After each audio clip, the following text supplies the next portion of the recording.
So, dah ready ke? Alisha share sebab saya nak tengok saya nak download Ali punya lesson plan. Lepas Ali siapa? Ali Saya. Okay, so you swap dengan Ali Start nama Alif dulu. Sebab Ali ada emergency lepas ni, so macam saya bagi dia lepas dulu. Alright, okay, no problem. Now whatever it is, please communicate dengan kawan-kawan, jangan diam. You diam, no one can solve your problem and then you dump the problem bagi balik last minute. Sampai pukul 10.30, sampai pukul 11, saya nak kena respond. Okay, Ali, boleh? Doktor, sebelum saya start, saya nak tanya, 45 minutes ke? Yes. Okay, baik doktor.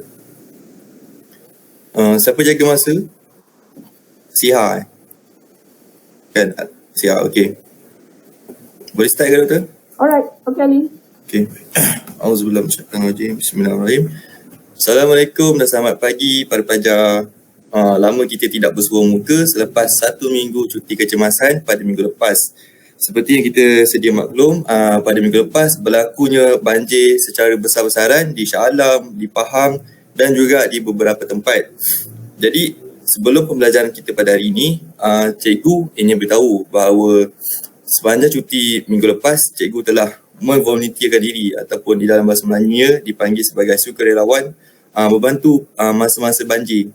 Jadi antara lokasi yang telah cikgu turun Padang iaitu di Putra Heights di area Puchong, Damansara, berkaitan dengan sana. Jadi apa yang cikgu nak sampaikan adalah suasana di sana suasana di sana amatlah bukan begitu tegang tetapi amat memilukan dan memedihkan apabila kita melihat dengan mata dan kepala kita sendiri. Seperti kita tahu, banjir ni bukannya seperti air yang kolam kita satu pergi mandi tu. Bukan. Dia adalah air kotor-kotoran daripada sungai, daripada longkang yang naik dan meninggi. Naik secara tinggi, mendadak. Jadi bahaya lah. Jadi di sini cikgu telah dimaklumkan bahawa Ana dan juga Zaki, classmate ataupun rakan sekelas kamu pun terjejas akibat banjir. Sekiranya ada yang lain terjejas juga, bolehlah maklumkan kepada cikgu sampai sini ya. Jadi dengan itu cikgu tidak mahu tanyakan khabar mereka dulu pada pagi yang penuh indah dan barakah ini sebab cikgu tak nak spoil the mood kan para pelajar. Jadi kita teruskan pembelajaran kita pada hari ini ya. Izinkan cikgu untuk membentang slide. Okay.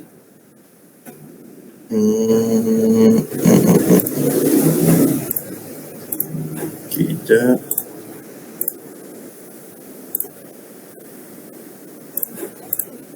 Okay. Okay, boleh nampak je semua?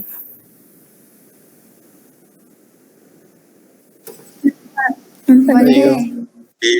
Baik, terima kasih. Jadi, sebelum kita meneruskan kelas kita pada pagi ini, marilah kita bersama-sama mendedahkan tangan membacakan doa, okey? Jadi seperti biasa, cikgu sendiri yang akan membacakan doa, okey? Okey, bismillahirrahmanirrahim. Allahumma ftah alaina hikmataka wa syur alaina min hazaini rahmatika ya arhamar rahimin. Rabbi shrah li sadri wa yassir li amri wahlul 'uqdatam min lisani yafqahu qawli. Amin ya rabbal alamin. Baiklah. Okey, sebelum cikgu masuk kepada topik kita yang ketiga.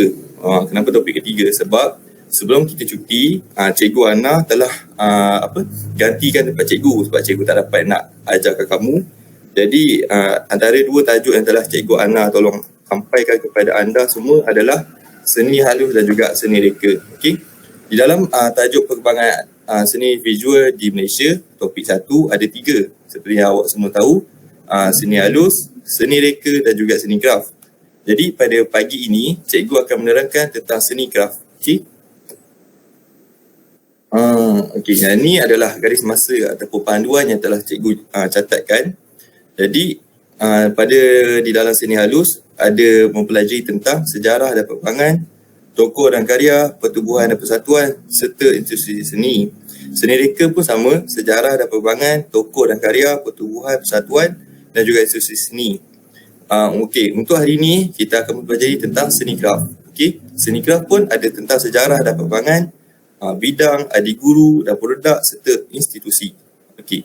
Sebelum cikgu meneruskan kepada seni kraft pada hari ini, cikgu ingin flashback ataupun mengingatkan semula pada pelajar apakah yang kita telah mempelajari tentang seni halus dan juga seni reka. Baiklah, untuk seni halus, tentang sejarah dan perkembangannya, cikgu akan ringkaskan sedikit ya. Sejarah seni visual negara kita bermula pada tahun 1920-an dengan penumbuhan Penang Impressionist Society. Puan Lim Cheng Kong sebagai penaja dan juga Abdullah Auris sebagai guru seni lukis. Pada tahun 1930-an, muncul sekumpulan pelukis yang dikenali sebagai 12 pelukis perintis di Pulau Pinang. Antaranya ialah Abdullah Auris sendiri dan juga Yong Mun Sin. Mereka menjadikan landscape sebagai tema karya cat air mereka. Hebat. Untuk seni reka pula, sejarah dan perkembangan dia sedikit. Sejarah perkembangan seni reka di negara kita agak muda. Maksudnya lebih cepat ya, berbanding dengan perkembangan seni halus dan juga seni kraft. Seni reka terbahagi kepada komunikasi visual, reka bentuk teknologi dan juga reka bentuk persekitaran. Kewujudan kursus seni reka secara formal melalui UiTM. UiTM ni tempat cikgu belajar. USM, UMS dan juga institusi swasta. Antaranya adalah titik tolak transformasi terhadap bentuk-bentuk rekaan 2D dan 3D sejajar dengan perkembangan sains dan teknologi. Seterusnya, tokoh-tokoh. Untuk seni halus, antara tokoh-tokohnya adalah seperti kita tahu, iaitu Abdullah Arif, Chua Teng Teng, Anthony Lau dan ramai lagi. Untuk seni reka pula, tokohnya adalah Zulkifli Harun, Jimmy Choo dan ramai lagi. Baiklah, tanpa membuang masa, kita akan memasuki tajuk kita pada pagi yang indah ini, iaitu seni kraft. Para pelajar sudah bersedia ke? Sedia ke? Semangat semua. Sebelum kita meneruskan, ini adalah objektif pembelajaran kita pada pagi ini. Ada 3 objektif utama. Yang pertama adalah memahami bidang seni kraft. Yang kedua, mengenali adik guru dan juga produk. Ketiga, menghasilkan karya seni batik melalui aktiviti yang telah dijalankan. Sekarang kita tak mulakan lagi, nanti cikgu akan terangkan. Seterusnya, hasil pembelajaran. Di akhir sesi pembelajaran, para pelajar semua dapat menyatakan definisi bidang seni kraft dengan baik, mengenal pasti dan dengan baik siapakah adik guru dan produk yang terdapat pada akhir sesi pembelajaran serta menggunakan kreativiti mereka, maksudnya para pelajar lah masing-masing untuk menghasilkan corak batik tersendiri dengan baik. Baiklah, jom.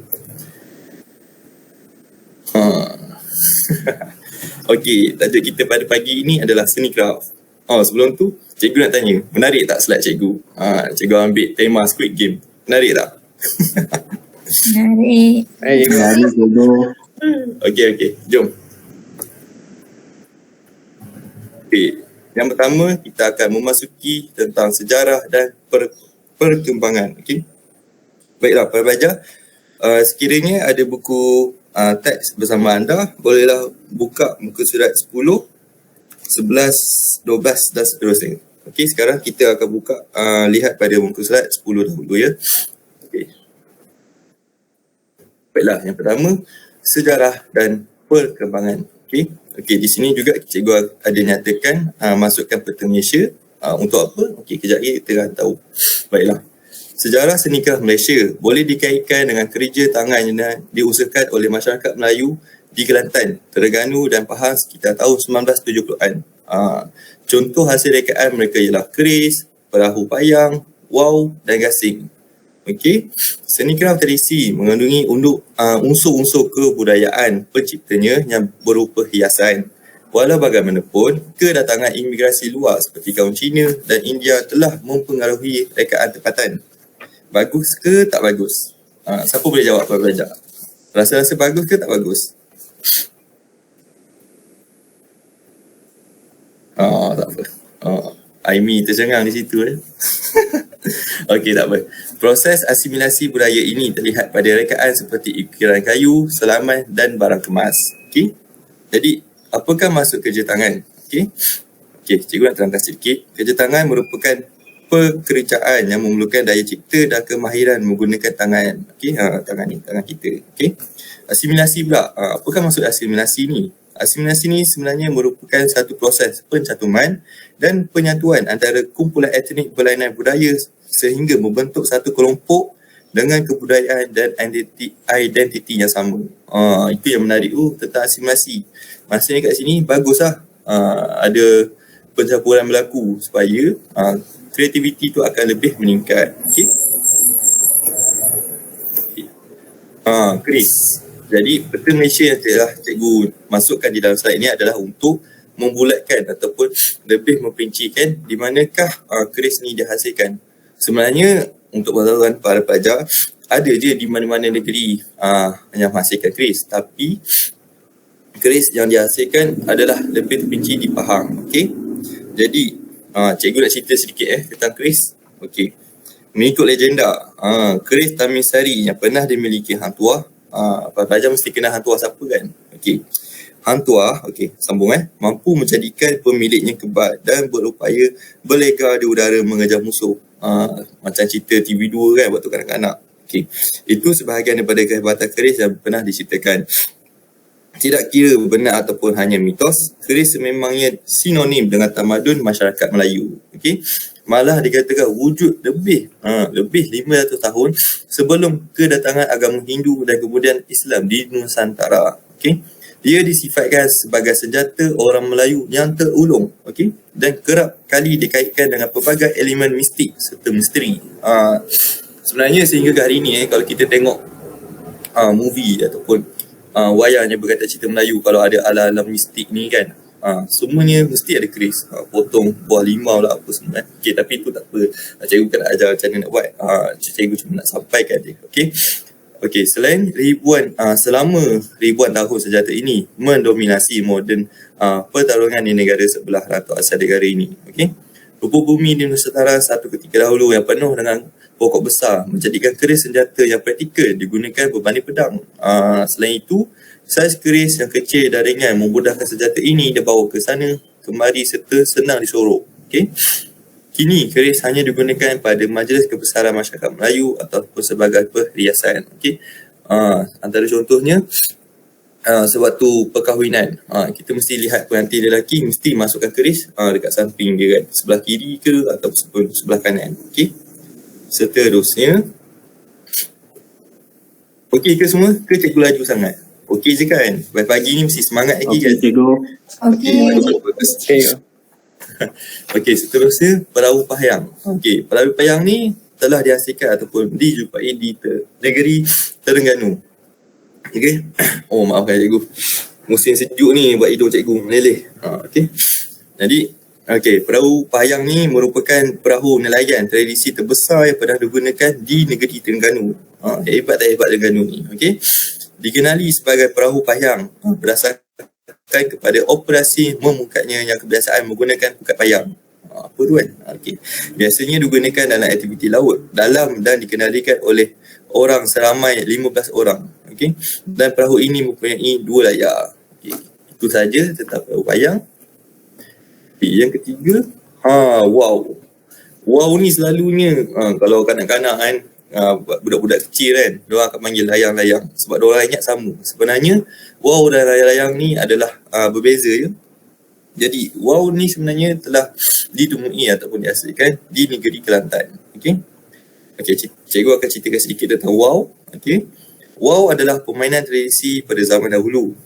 Wow merupakan khazanah masyarakat Melayu yang tinggi nilainya dan merupakan seni budaya turun-temurun. Permainan wow selalunya bertujuan untuk mengisi masa lapang, menyambut perayaan tertentu yang semestinya memberikan kegembiraan. Kalau benda tu tak memberikan kegembiraan, buat apa itu mainan? Jadi wow ni dia unik kepada corak dan juga dia bukanlah sekadar tampalan kain batik yang kita sangkakan. Sebenarnya diorang jahit. Wow adalah paling cantik di dunia dari segi layang pembuatan tangan. Bagi menghasilkan wow, dia memerlukan bahan-bahan asas seperti kertas buluh, benang dan gam.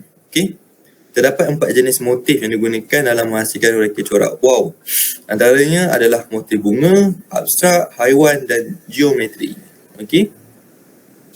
Baiklah, seterusnya. Gasing. Gasing ni pula ditemui di Melaka. Baiklah.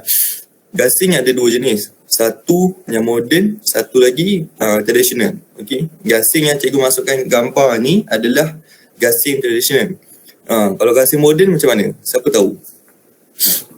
Beyblade. Yes, pandai. Terima kasih. Beyblade. Itu adalah gasing moden ya. Macam kita tengok kartun tu kan. Ada lawan-lawan kat atas tu, lawan semua orang kan. Okey.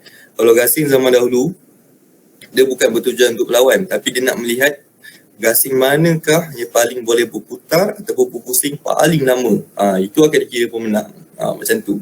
Maksudnya tak perlu bergaduh ke apa lah. Okey. Jadi, cikgu akan ceritakan sedikit tentang gasing. Boleh Okey. Banyak permainan tradisional Nusantara semakin terpinggir kewujudannya. Okey. Kalau tidak segera dilestarikan, ia bakal senyap sedikit demi sedikit. Setuju tak pada pelajar? Setuju. Setuju. Betul kan? Okey. Gasing antara permainan tradisional yang paling popular. Okey. Gasing adalah permainan orang lelaki dengan pelbagai daerah banyak memiliki permainan gasing berdasarkan ciri khas gasing masing-masing. Okey. Gasing timah dan gasing lepeh hanya terdapat di Kelantan.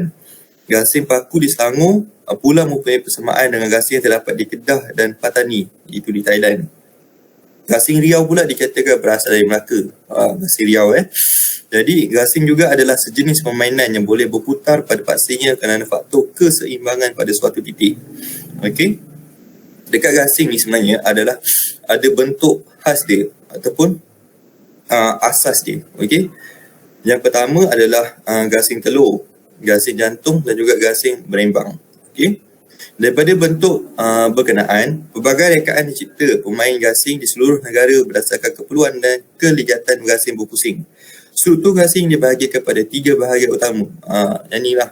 Okey, antaranya adalah kepala, badan dan juga di bawah bahagian bawah. Okey. Terdapat sedikit lekukan di bahagian bawah kepala gasing dan bahagian ini dipanggil leher gasing untuk melilit tali gasing. Kita lilit, kemudian kita balik. Baru dah pusing. Okey. Okey, yang ni ada video. Okey. Yang ni sebab tu cikgu pergi ke pusat kraft tradisional di Kuala Lumpur. Dia menghasilkan gasing tradisional. Okey. Jadi tengok kalau dia main. Itu cara dia baling, dia lilit, lepas tu dia baling. Tengok dia pusing berapa lama tu. Seakan-akan gasing tu tidak bergerak. Padahal sedang berpusing tu. Cikgu tengok pun cikgu terpegun. Nampak? Lama cikgu fokus. Kalau pelajar dapat ke lihat? Ke nak tengok sekali? Dapat cikgu. Okey. Dapat. Tengok kan? Tapi itulah sekarang semuanya dah berubah. Jadi gasing tradisional kurang mendapat sambutan ya. Kalau kat kampung cikgu tak pasti sebab cikgu pun dah lama tak balik kampung sebab COVID kan. Okey, seterusnya. Okey, selesai. Dan sekarang kita akan memasuki pada bahagian bidang. Boleh ya para pelajar? Boleh Boleh. Boleh cikgu. Baik. Boleh cikgu. Bagus, teruskan semangat anda. Okey. Bidang. Okey. Boleh saya minta Arif Aidin untuk membacakan? Arif ada ke? Ada. Ada cikgu. Okey. Silakan Arif. Cikgu minum kejap Baca daripada belah kiri cikgu ya. Kiri betul. Terima kasih. Okey.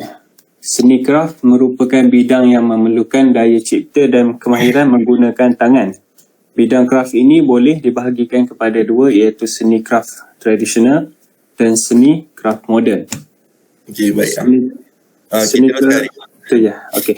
Seni Teruskan. kraft. Baik cikgu. Seni kraft tradisional boleh didefinisikan sebagai perusahaan kerja seni yang melibatkan kemahiran kerja tangan yang memerlukan daya cipta oleh masyarakat yang diwarisi turun-temurun. Bidang ini memberikan kesedaran tentang adanya beberapa jenis kraft tradisional dalam budaya tanah air. Kegiatan kraft tradisional memperkenalkan fungsi, proses dan teknik membuat alat dan bahan, motif, corak dan hiasan. Aspek apresiasi hasil kerja diadakan sebagai satu proses pembelajaran yang merangkumi pengenalan, proses pembuatan serta mengenali tokoh-tokoh bagi setiap bidang kraft yang dinyatakan. Baik, bagus Arif. Terima kasih telah membacakan. Terima kasih, Cikgu. Komen suara pagi-pagi Suara orang tidur Suara sejuk. Okey, tak apa. Masih hari. Jadi itulah tentang seni kraft. Okey, dan juga seni kraft tradisional yang telah dibacakan oleh Arif. Okey, seni kraft merupakan budaya yang memerlukan daya cipta dan kemahiran menggunakan tangan. Okey, maksudnya di sini bukannya salang-salang orang yang boleh menghasilkan seni kraft. Okey, contohnya dia pandai melakar ataupun melukis, tapi apabila dia ingin menghasilkan seni kraft, dia tidak mampu ataupun tidak berupaya untuk menghasilkan kerana seperti yang dinyatakan, dia memerlukan daya cipta dan kemahiran menggunakan tangan. Okey, jadi seni kraft ni cara mereka berfikir lain sedikit untuk menghasilkan kraft-kraft yang menarik. Okey, jadi seperti seni kraft tradisional yang kita tahu, dia boleh definisikan perusahaan atau pekerja seni yang melibatkan kemahiran kerja tangan yang memerlukan daya cipta oleh masyarakat yang diwarisi turun-temurun. Okey, apakah maksud masyarakat yang diwarisi turun-temurun? Okey, kita ambil sebagai contoh buah tadi ataupun gasing ataupun mana-mana sahaja yang tadi. Maksudnya di sini adalah contoh daripada atuk dia adalah orang pertama dalam keluarga yang menghasilkan wow. Okey, sebagai contoh Okey, wow. Kemudian anak dia pula mewarisi apakah yang dihasilkan ataupun benda yang ayahnya menghasilkan tadi. Jadi apabila anaknya tadi dah jadi ayah, ada anak dia pula sambung lagi. Itu adalah maksudnya masyarakat yang diwarisi turun-temurun. Okey. Bidang ini memberikan kesedaran tentang adanya beberapa jenis kraft tradisional dalam budaya tanah air. Okey. Pentingnya untuk kita tahu supaya tidak ditelani zaman. Okey, ditelani zaman. Ditelani zaman. Okey. Seterusnya, seni kraft. Jadi seni kraft ada dua jenis, tradisional dan juga moden. Untuk tradisional kita ada 6 jenis seni kraft. Kalau untuk moden kita ada 5 jenis seni kraft. Okey, untuk tradisional kita ada batik, tembikar, ukiran kayu, tenunan, ayaman serta terkatal. Okey, untuk moden kita ada seni kertas, kraft sabun, kraft manik, kraft lilin serta kraft tali. Okey. Saya harap para pelajar bersedia untuk melihat apakah seni kraft bagi tradisional dan juga moden. Okey. Okey, untuk pertama batik. Okey, batik merupakan satu bidang kraft tangan yang unggul di Malaysia. Sejak abad ke-15 masih lagi manusia telah memenuhi kaedah pembuatan batik secara tradisional. Pada masa dahulu, masyarakat Melayu menggunakan ubi kentang sebagai alat pengecap. Maksudnya lecap kan. Okay. Tetapi kini kain batik telah diusahakan dengan menggunakan alat-alat moden. Itulah bagus ni. Okey, batik mula diperkenalkan di negara kita, khususnya di negeri Kelantan sejak tahun 1910 lagi. Batik berasal daripada Indonesia dan terbit dari perkataan Jawa, iaitu tij, yang membawa maksud menitik atau menulis titik-titik. Jadilah batik. Okey, di Malaysia kebanyakan kilang perusahaan batik banyak terdapat di Kelantan serta Terengganu. Antara jenis-jenis batik adalah batik lukis, batik skrin, batik pelangi serta batik blok. Okey. Okey, sekejap. Okey, seterusnya tembikar. Ada sesiapa ke nak baca selain daripada cikgu? Ada? Ada ke? Tak ada? Saya boleh cikgu. Okey, silakan Cik Adik Fatin. Tembikar merupakan salah satu hasil kraft tangan tradisional yang diperbuat daripada tanah liat. Tembikar telah digunakan sejak zaman dahulu lagi untuk tujuan keperluan harian, upacara kematian dan keagamaan seperti yang diamalkan oleh masyarakat pribumi di Sarawak. Zaman Neolitik merupakan zaman bermulanya penggunaan dan perkembangan tembikar. Bukti penemuan bahan-bahan artifak ini telah dijumpai di Kedah, Perak, Pahang, Sabah dan Sarawak. Lagi ke? Teruskan. Walau bagaimanapun, kegunaan tembikar pada masa ini adalah menjadi aksesori fashion dan hiasan seperti pemakaian gelang tangan dan rantai manik yang diperbuat daripada tanah liat. Aksesori manik tembikar ini memberikan satu impak menarik kepada si pemakai. Rantai kunci dan tanglung yang diperbuat daripada tembikar yang menjadi pilihan menarik masa kini. Penggunaan tembikar sebagai salah satu ikon hiasan dalaman yang semakin digemari. Hiasan tembikar yang diubah suai ini menghiasi sudut rumah, dinding pejabat dan dijadikan sebagai lampu selia dan lampu tidur. Okey, terima kasih Fatin. Berbeza cara Fatin bacakan berbanding Arif tadi. Semangat sikit. Okey, terima kasih. Okey, tembikar merupakan salah satu hasil kraft tangan tradisional dibuat daripada tanah liat. Okey. Zaman dahulu, tembikar ni dia punya fungsi dia untuk itu je. Tujuan keperluan harian, upacara kematian. Kalau keperluan harian tu maksudnya dia membawa air, diisi air, diisi makanan, lepas tu kemudian orang jinjing ke kan, pergi ke rumah orang masing-masing. Jadi itulah keperluan harian. Tapi sekarang kalau kita lihat pada mak-mak kita kan, opah ke atuk kita kan, 1980, 1970 kan, diorang mereka suka beli banyak-banyak, contoh macam contoh dalam gambar ni kan, ada motif corak flora dan fauna ke apa kan.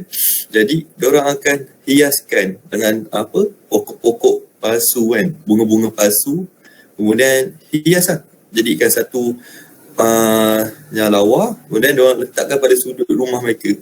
Okay. Kalau kat rumah cikgu masih ada, tapi dah tak banyak sebab cikgu kurang minat, jadi cikgu buang diam-diam. Bijak kan, mak cikgu pun tak tahu. Tapi adalah dalam tu mak cikgu akan hiaskan dengan bunga-bunga. Jadi lawa lah kalau tetamu datang ke tengok ada macam sedap lah mata memandang, bukan nampak kosong je. Tapi untuk rumah moden zaman sekarang kurang lah, tembikar pun kurang, tapi masih ada yang menggunakan. Okay. Terusnya ukiran kayu. Cikgu suka buat ukiran kayu sebenarnya.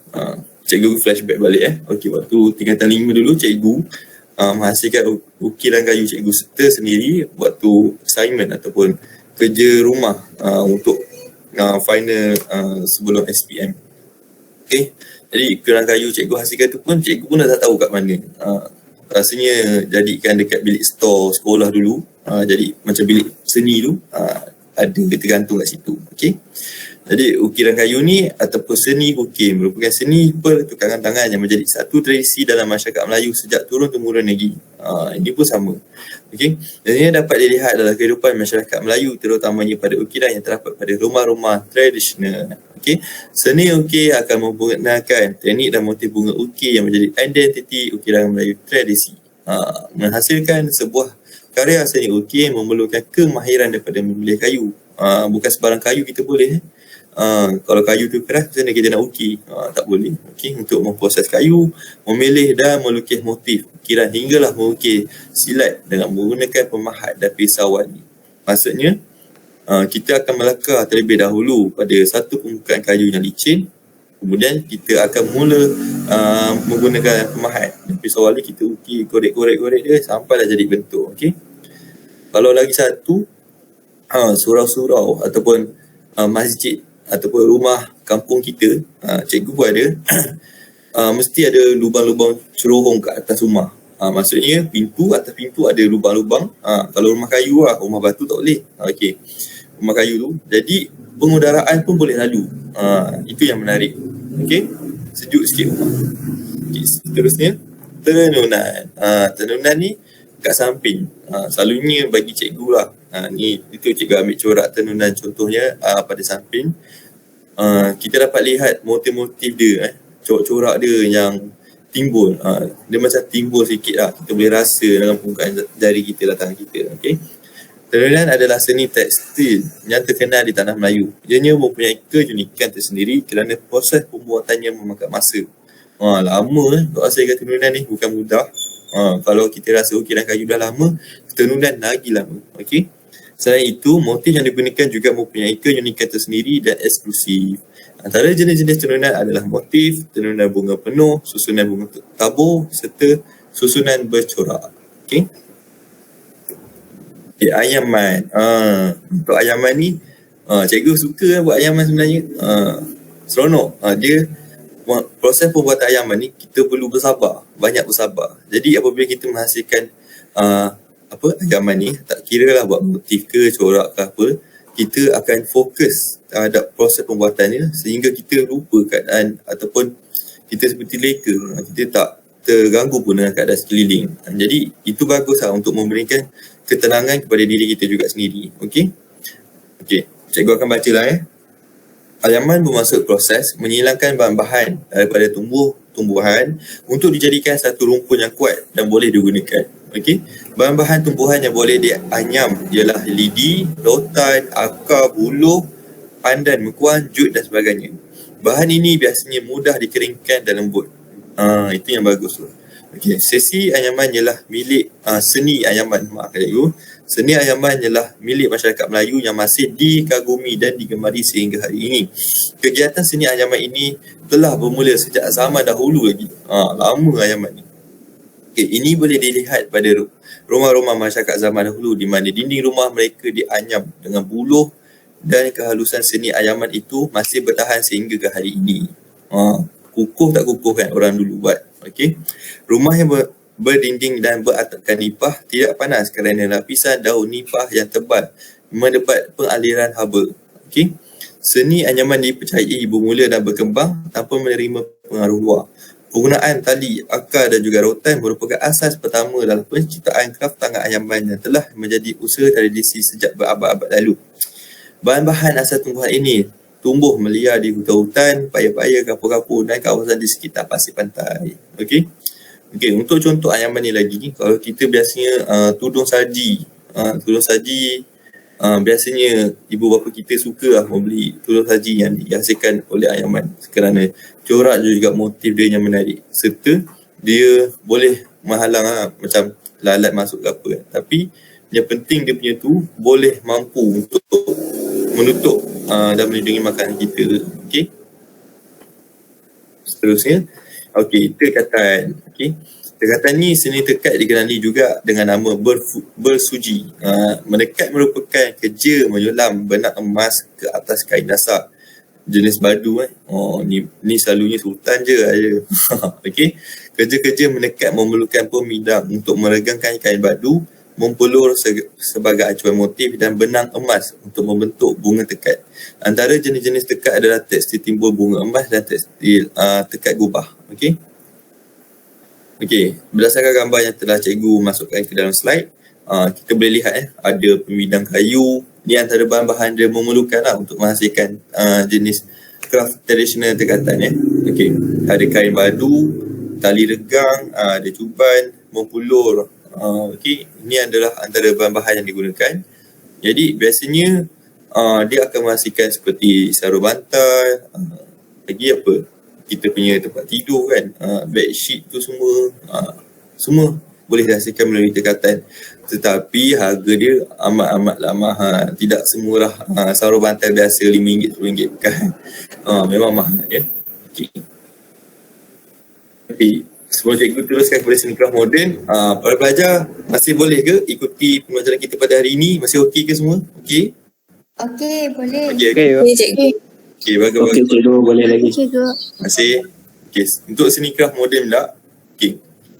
Cikgu suka tentang seni craft moden. Okey, kenapa cikgu suka? Okey, cikgu suka sebab dia lebih memenatkan orang. Dia lebih memudahkan ataupun menenangkan dalaman dan luaran kita. Okey. Kita tidak perlu terlalu stres. Okey, contohnya kalau kita dah stres dengan urusan kita seharian, kita nak hasilkan kerja seni tapi kita pun stres sebab kita tak boleh nak fikir nak buat apa. Okey. Tapi untuk seni craft moden, dia sebaliknya. Okey. Yang pertama adalah seni kertas. Okey. Seni kertas adalah salah satu seni golongan kertas nipis yang berjalur, dibentuk bulat dan kemudiannya digamkan bersama untuk menghasilkan corak hiasan, seni hiasan dan kepingan serbaguna. Okey, seni kertas ini boleh menjadi satu terapi untuk menghilangkan stres. Inilah maksud cikgu. Okey, dia boleh menjadi terapi untuk menghilangkan stres. Bagus ke tak bagus seni craft moden ni murid-murid? Para pelajar. Okey tak okey? Bagus. Okey. Bagus. Saya rasa boleh lah kalau awak semua nak try, nak cuba buat seni craft moden ni, boleh dipersilakan. Okey, tiada halangan. Okey. Antara contoh yang gambar telah cikgu makan adalah bentuk kalau dalam bahasa Inggeris love kan. Melayu apa Siapa boleh tolong? Hati cikgu. Hati tak. Lupa. Kalau kita dah prepare, mesti dia akan lupa kan. Okay. Jadi bentuk hati ni, kita tengok. Dia, okay, macam mana Okay, macam ni. Kertas, okay, kertas tu kita lukis bentuk hati dulu. Kemudian, lepas kita lukis, kita gunting. Kemudian baru kita ambil kertas warna kan. Okay, kertas warna, kita gulung-gulung, halus-halus. Lepas tu kita gemamkan dia, and then kemudian kita gemamkan bahagian bawah. Kita ikut lah bentuk love, bentuk hati tadi. Kemudian jadilah seni punya kertas untuk seni craft moden. Dia nampak je mudah tapi tidak mudah. Dia macam terapi lah. Jadi kita akan buat dengan perlahan, kita akan tenangkan fikiran kita. Macam itulah proses dia. Faham ke? Faham cikgu? Faham. Okey. Jom. Seterusnya, craft sabun. Okey, craft sabun, cikgu tahu semua dah belajar tentang craft sabun. Sebelum ni pun dalam kelas pun dah belajar tentang craft sabun. Okey. Jadi untuk craft sabun ni, cikgu akan terangkan sekali lagi. Okey. Craft sabun ni, kita mengambil sabun yang kosong, kemudian kita ukirkan dia menggunakan bahan alatan yang tajam. Ukir, jadilah bentuk yang kita mahukan. Okey, kalau awak nak hasilkan muka ke, muka favorite K-pop awak ke kan, boleh lah. Lepas tu bentuk bunga ke, apa-apa je. Okey, itulah craft sabun. Okey, seterusnya craft manik. Kalau untuk craft manik ni, kalau belah kiri ada gambar dolphin. Okey, yang ni dah hasilkan menjadi kitchen. Okey. Tapi untuk zaman era yang kita panggil sebagai zaman COVID-19 ni kan, virus yang tak habis-habis ni lagi, ada virus baru lagi, Omicron lagi masuk, jadilah individu ataupun seseorang yang terlebih kreatif, dia menghasilkan seni craft moden manik ni untuk tempat kita menggantungkan face mask kita ataupun pelitup muka kita. Bijak tak bijak? Cikgu tak ada contoh nak tunjuk sebab cikgu tak beli. Cikgu kurang nak guna untuk menggantungkan kat leher ni semua kan. Okey. Cikgu selalu simpan je dalam poket kalau pergi makan kan. Okey. Sesiapa yang ada, inilah craft manik untuk craft seni craft moden. Bijak tak bijak? Dia boleh menghasilkan daripada seni craft manik ni, gunakan, mengambil kesempatan yang ada, gunakan, menjalankan perniagaan dan menghasilkan tempat kita menggantungkan pelitup muka kita. Maksudnya memang bagus lah ada orang menghasilkan ni. Jadi setengah orang kan, dia merasa rimas tau. Pakai je sekejap, nak makan je, minum je, kena buka, kena simpan. So susah. Jadi kalau adanya ni, kita pakai, kita sarung kan, kemudian kita gantung je lah. Lepas sudah selesai minum ataupun makan, kita pakai balik. Bagus lah, sangat memudahkan. Okay, seterusnya craft lilin. Hari tu ni Sheila kan, Sheila celebrate birthday anak buah dia kan. Jadi Sheila gunakan lilin ni, happy birthday comel ni. Kalau kita tahu craft lilin dulu, lilin dulu yang kita tahu adalah lilin biasa yang putih panjang tu kan. Kalau rumah kita blackout je, tak ada api ke, tak ada elektrik, mesti kita guna lilin tu kan untuk memberikan pencahayaan kan, waktu malam ke pada waktu siang kan, supaya rumah kita tak terlalu gelap. Tapi zaman moden ni bijak, keluar menghasilkan lilin-lilin untuk sambutan tarikh lahir, sambutan lahir kita ke, ataupun banyaklah craft lilin ni lagi kan, dia hasilkan dengan penggunaan warna yang menarik.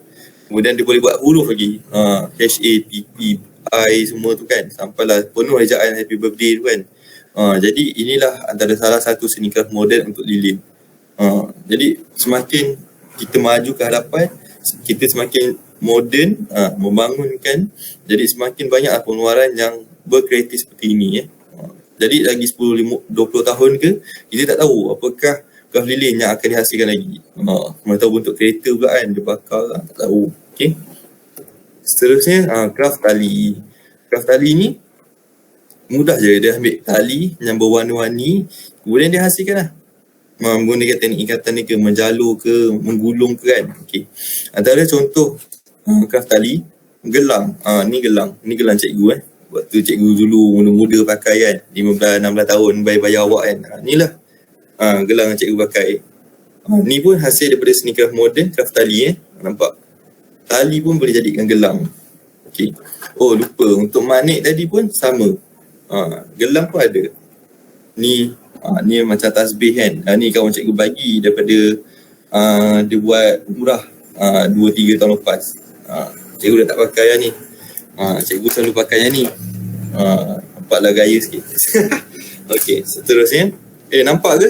Nampak semua ni? Nampak Nampak. Okay. Nampak. Nampak bagus. Okey. Tak nampak pelik Okey. Okey, itu saja. Okey, seterusnya kita akan memasuki adik guru dan produk. Okey, untuk adik guru dan produk ni, cikgu memerlukan pelajar lebih fokus. Kalau rasa mengantuk ke apa, silalah ambil air. Pergi minum air dulu. Tapi jangan terus hilangkan diri. Minum air tapi bersama-sama lagi dengan cikgu. Okey. Untuk adik guru dan produk. Okey. Adik guru merupakan seseorang yang pakar dan mahir dalam menghasilkan sesuatu craft. Itulah namanya adik guru. Okey. Sumbangan mereka sangat penting bagi mempertahankan seni warisan negara. Okey. Bagi menghargai sumbangan mereka, kerajaan siapa? Kerajaan Malaysia lah, telah mewujudkan anugerah tokoh kraft negara dan adik guru kraft. Terdapat beberapa orang adik guru yang terkenal di dalam bidang kraft. Antaranya ialah tokoh-tokoh seperti yang berikut. Okey, kat sini ada 10 tokoh, cikgu akan terangkan. Okey, untuk batik, tokohnya adalah Yusof Hajarullah yang telah dilahirkan pada 1928 di Kelantan. Okey. Para pelajar boleh melihat pada muka surat 10, 11 serta 12 Okey. Cikgu akan go through satu demi satu dahulu. Okey. Yusof Hajarullah ni pernah mengikuti kursus seni kreatif iaitu seni halus di University Sains Malaysia USM. Rekaannya menampilkan budaya masyarakat Pantai Timur. Beliau juga telah mengadakan pameran lukisan batik di Moskow pada tahun 1978 serta pernah menjadi penceramah di pusat pengajian tinggi di dalam dan di luar negara. Hebat Yusof Hajarullah ni. Okey. Cikgu, ada 5 minit lagi nak rehat. 2 minit lagi. Okey. Terima kasih. Okey, untuk batik ni okey, nampak cikgu rasa apa. Okey. Jadi untuk batik ni ada sesuatu istimewa untuk para pelajar semua. Okey, nanti cikgu akan tunjukkan Okey, batik. Okey. Seterusnya namanya adalah Zamari ataupun Zamri Pandak, lahir pada 1942 di Perak. Okey. Para pelajar boleh melihat pada muka surat seperti yang cikgu nyatakan tadi, muka surat 10, 11 serta 12. Jadi cikgu akan beritahu nama dan kelahirannya saja Okey. Serta memperoleh kemahiran daripada datuknya. Okey. Ini turun-temurun lah dia punya kepakaran dia. Okey. Untuk ukiran kayu ada 2 orang. Yang pertama adalah Haji Abdul Rahman Long yang telah dilahirkan pada tahun 1943 di Terengganu, serta Nohaiza Nordin yang telah dilahirkan pada 1963 di Terengganu. Okay, untuk tenunan, Hajah Habibah Zikri yang telah dilahirkan pada 1948 di Kedah, serta Hajah Natifah ataupun namanya dikenali sebagai Notifah Abdul Qadir pada tahun 1944 di Pahang. Okey, yang adalah tokoh tenunan. Untuk anyaman ada 2 juga, iaitu Hajah Aminah Haji Ahmad yang lahir pada 1928 di Melaka, serta Ishak Kasim yang telah lahir pada 1959 di Melaka. Okey, untuk dekatan masih ada 2 orang, iaitu tokohnya adalah Hajah Azizah Muhammad Yusof yang lahir pada 1938 di Perak, serta Aina Tisha Abrila Din yang telah lahir pada 1914 di Perak. Okey, seperti yang cikgu janjikan, kita akan ada aktiviti demonstrasi bersama pelajar, itu bersama para pelajar semua. Okey. Assalamualaikum. Boleh dengar ke suara? Boleh Boleh. Boleh, baik. cikgu. Boleh dengar cikgu. Alamak, segan saya. Assalamualaikum semua. Baiklah, seperti yang saya janjikan sebentar tadi, sekarang kita akan memulakan aktiviti demonstrasi bersama pelajar. Okey, kenapa saya memakai baju hujan? Mesti para pelajar sedang bertanyakan. Okey, saya memakai baju hujan kerana sekarang adalah musim hujan, jadi kita mesti Dengar macam klise ke ayat dia? Okey, tak apa. Ya okey, apa kata kalau cikgu menyediakan link, cikgu akan share link.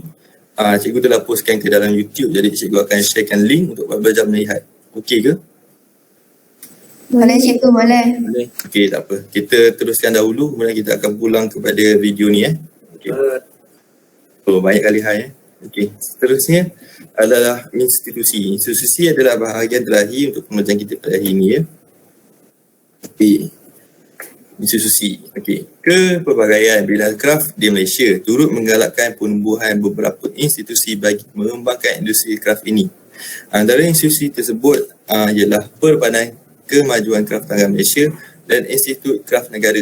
Okey. Apakah peranan Perbadanan Kemajuan Kraf Tangan Malaysia PKKM yang telah ditubuhkan pada 1 Oktober 1979? Okey. Peranan ini adalah untuk memelihara dan melindungi warisan kraf negara sebagai satu industri yang berdaya maju dan mantap dalam pasaran tempatan dan antarabangsa. Di sinilah cikgu pergi melihat gasing tu tadi. Okey.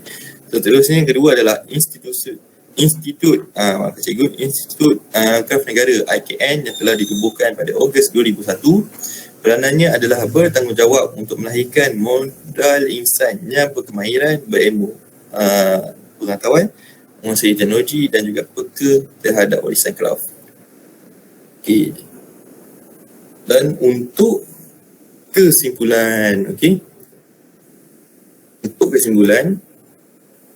ada sesiapa ke untuk membacakan perkara terakhir kelas cikgu pada hari ini?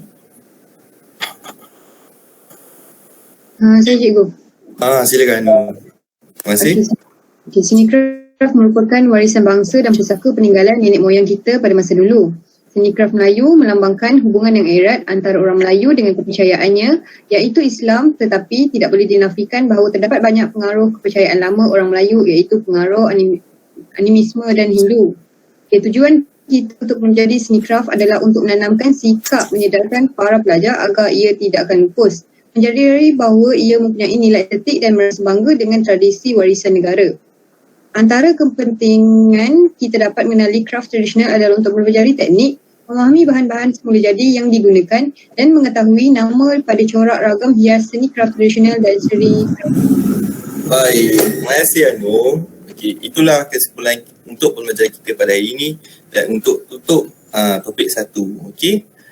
Sekali lagi cikgu ingin sampaikan iaitu seni kraf merupakan warisan bangsa dan pusaka peninggalan nenek moyang kita. Okey, jadi pentinglah untuk kita meneruskan warisan yang kita sedia di negara kita agar tidak pupus pada masa yang akan datang. Baiklah. Okey, jadi untuk video tadi sekejap cikgu try sharekan. Okey. Assalamualaikum. Okey, boleh dengar tak? Boleh. Boleh Okey. Sekejap lagi bagi cikgu 3 minit je. Okey. Okey, video ni adalah untuk bertujuan ini, untuk penerangan cikgu tadi, cara untuk cikgu menghasilkan corak batik dengan mudah untuk para pelajar Okey. Itu bahan yang pertama, kertas lukisan.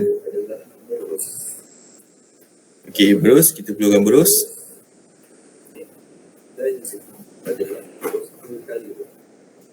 Okey, poster color.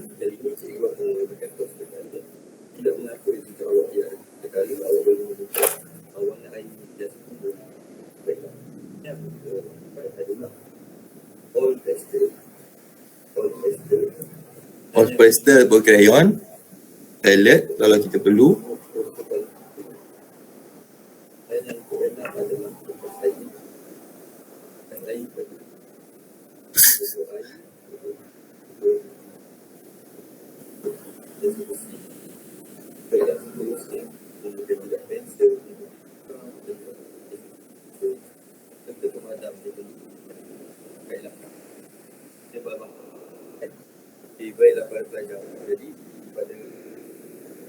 Okey, sekarang kita akan memulakan aktiviti kita, cara untuk menghasilkan corak.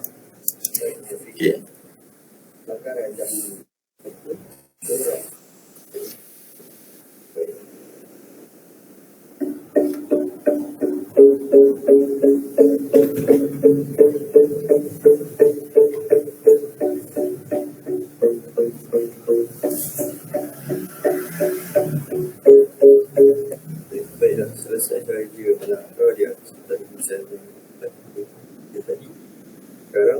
kalau sekarang daripada Gold Crystal ataupun kain yang awak ada kan, berarti itu semula pelanggaran yang telah kita hasilkan sebentar tadi.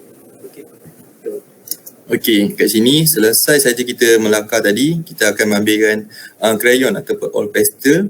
Okey, boleh para pelajar boleh menggunakan mana-mana sahaja yang ada kat rumah. Okey. Dan ikut step cikgu ni.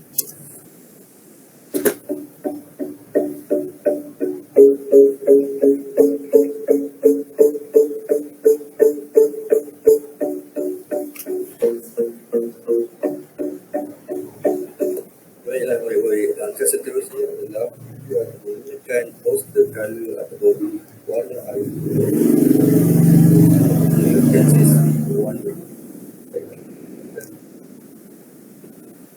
Okey, ini adalah hasil selepas kita menggunakan krayon ataupun oil pastel. Okey, tujuan cikgu menggunakan ni adalah supaya apabila kita menggunakan poster color nanti, warna yang kita akan warnakan tu tidak akan menebusi ke bahagian yang lain. Okey. Tujuan oil pastel ataupun krayon ini akan menjadi penghalang supaya poster color tu tidak akan memasuki ke bahagian lain. Itulah tujuan dia. Okey. Warna ini dan warna ini. Okey, jadi dalam berarti kali ini kita akan menggunakan 3 warna ini. Baiklah.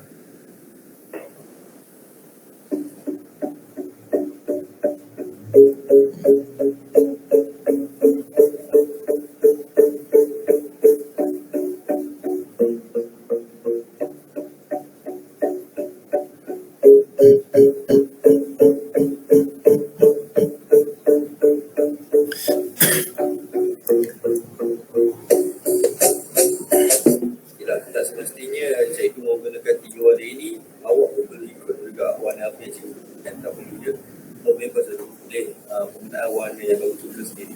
Baiklah, jom kita teruskan. Okey, seperti yang cikgu huraikan di dalam video, okey, para pelajar bebas untuk menggunakan warna apa saja yang para pelajar suka. Okey, tak perlu pun ikut cikgu. Okey, cikgu menghasilkan menggunakan warna pilihan cikgu adalah sebagai demonstrasi sahaja. Okey.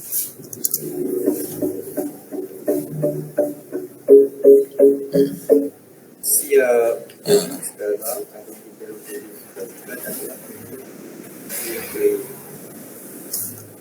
Okey, selesai sahaja aktiviti kita tadi. Kita biarkan dia kering sehingga betul-betul kering. Kemudian bolehlah para pelajar ambil gambar dan upload di dalam Google Classroom. Nanti cikgu akan sharekan link. Kemudian para pelajar perlu menyertai Google Classroom tersebut serta submit ataupun hantarkan gambar akhir hasil. Okey, hasil corak batik yang anda telah hasilkan ke dalam situ. Okey, ini adalah sedikit penerangan tentang akhir demonstrasi bersama para pelajar sekalian. sekarang saya telah melihat demonstrasi yang telah saya lakukan. Jadi, mulai mari sama-sama melakukan menjadikan hasil projek ataupun demonstrasi batik ini. Baiklah para pelajar, ini perkara yang penting yang akan sampaikan apa adalah awal suku dan materi yang terang seperti yang cikgu telah gunakan. Dan yang kedua adalah ikut memastikan warna pilihan orkestra ataupun warna nyanyikan so kita proses jadi